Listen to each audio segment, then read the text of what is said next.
The second two-sample test that we know is the t-test. In this case, we don't know the population standard deviation for either, or we know it just for one and not the other. In those cases, we must use the t-test two-sample assuming unequal variance. We'd have to have some knowledge of the overall population variance to use an equal variance. In almost every case, we assume unequal variance.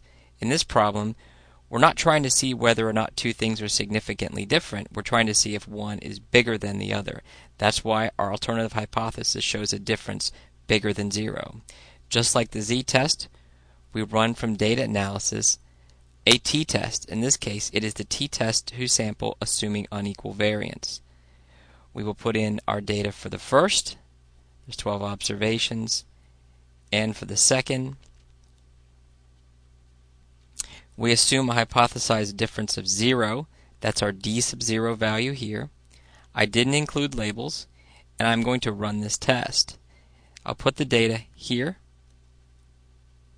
and we'll look at the results. You'll see that in comparing to an alpha of 0.05 in an upper tail test, from the one-tail p-value, we see it is less than alpha. Therefore, we would reject the null and conclude that mu1 minus mu2 is bigger than 0, which implies that the mean of 1 is bigger than the mean of 2. The second t-test that we have available to us is a t-test for paired differences when we have a dependency. We did this one in class where we compared UPX and INTEX delivery from the single point of beginning.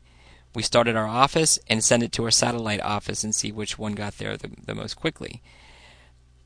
In this case, we look at the difference in number of hours. We can run this test with something called the t-test paired two-sample for means. Just like the other tests, we include all of our data. All of our two-sample tests must include all data. And again, since we're looking, is there a difference between them, the hypothesized mean difference is 0. I included the labels, and we're still running this with a 95% confidence, so our alpha is 5%. I'll put the results right here, and I'll look at the p-value for the two-tailed test. Notice our hypothesis is, are they the same? That is the difference equal to 0 or not? In this case, our p-value for the two-tailed test is 0.0165. That is less than 0.05, so we would reject the null and conclude that the two means are not the same. However, from this, we realize that the data shows that the mean for UPX is greater than the mean for INTEX. And we can confirm this simply by looking at the mean values overall by looking at the difference.